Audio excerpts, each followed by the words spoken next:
Hi, BrenTech here, where tech is made simple. So some of the more recent updates to the new Bing chat, as I did post last week, were that you can now search for images directly from the new Bing with the chatbot ChatGPT.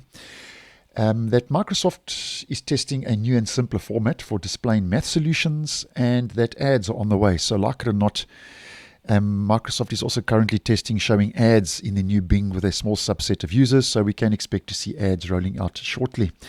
Now, just a quick video to keep you updated and in the loop, that if you are using the new Bing, that now, in case you didn't know, the latest is you can now search for videos directly from the new Bing chat without having to search as previously in the actual Bing search. You can now search for videos directly from Bing chat. And just to demonstrate for the purpose of this video, I'm just going to ask the chatbot for a video of a cat playing.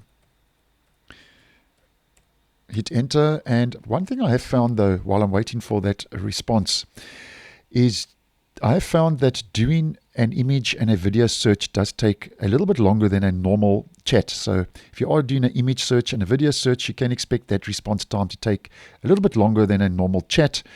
And here we can see it's giving me some options for cat playing video.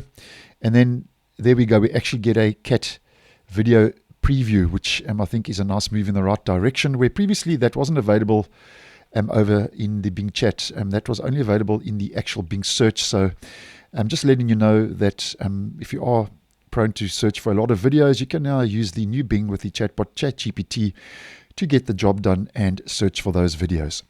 So thanks for watching, and I will see you in the next one.